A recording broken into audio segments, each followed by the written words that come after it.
Hello Internet, your friendly neighborhood gremlin here, and today we're going to do my first ever challenge video. I was watching Kayla or Lil Simsy do a 50 item build in The Sims, and I thought that looks like fun, but also I don't play The Sims. And so I thought maybe we could do it here in Happy Home Paradise. Seems like a fun adventure. Hopefully it is. I suppose you can let me know how you feel about it down below, or if there are any other challenges you'd like to see me take on. You can leave those down below as well. But because it was a challenge video, I definitely didn't fulfill the brief. I just kind of went off on my own direction because I wanted to, and this way I can get rid of Bud, who wants me to build like a beach sports thing. I don't want to build a beach sports thing. I don't want to like blow off all the people whose builds I don't want to do, because part of the reason we enjoy Happy Home Paradise so much is that it puts me out of my comfort zone, which is good for me. But he was here and I was really excited to film this challenge, so this is what we've got. And also because this is a challenge, we go into it with a strategy. Step one is to put down all of the items that I absolutely need. Because we're trying to make like a fully functioning house, we have a kitchen, a living room, a bedroom, and a bathroom.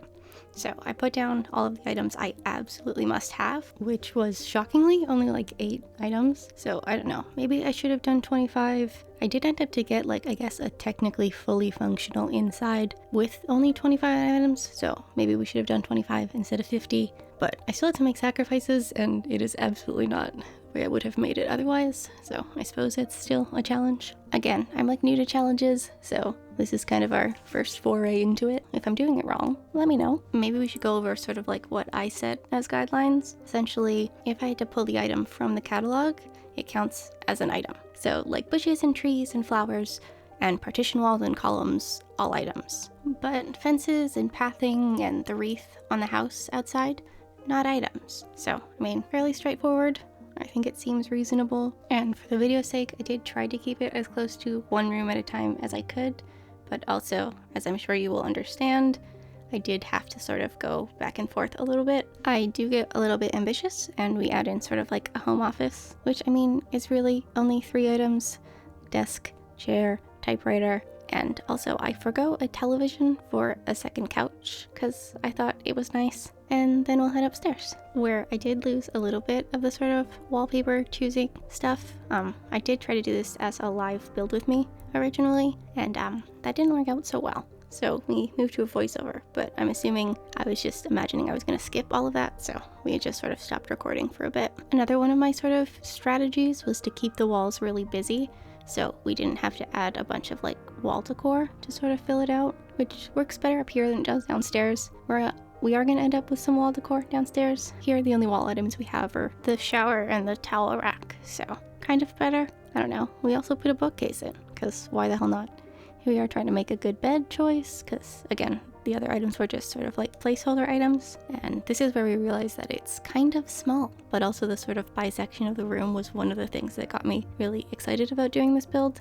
So we weren't going to ditch that. I guess I like could have made the room larger, but small spaces are easier to fit fewer items into. So we do stick with like 6x6s for both of our interior builds. And I'm pretty sure you can't get into that bed, but I mean, it's Animal Crossing. That's not really super important. I also remember to add in rugs, which is kind of rare for me, but they felt kind of like an important part of this build because there's like literally nothing in it. Here, having hit 25 items, you can see that it's like fully functional and like probably would be okay. It would be real sad and I wouldn't like it any, but we could like kind of make 25 items work, though everything would be real empty, which would kind of suck. We even managed to add all of like 2 plants, one here and one downstairs, but it's kind of hard to forget items when every single item that you are putting is like a conscious choice. And so I remembered all the things I wanted to put in the build, which I think is maybe a first. We also don't forget about any items just randomly in the middle of the build somewhere. And that's really not as easy as it sounds, at least for me. I'm sure normal people don't just forget that there are items in their builds. Maybe it's just a me thing. And choosing which sort of miscellaneous items we'd put around the build was actually really hard. Like, you want to fill the space, but you also want to use as few items as possible. Not really sure. I like maybe did an alright job. Outside is really empty, and of course we counted both of the trees that were already on the property because trees count as items. And of course the plot we picked was also kind of like a strategic decision. And so I aimed for something with less surface area and also that was surrounded by things. Like some of those like island plots or whatever, where there's literally nothing but space.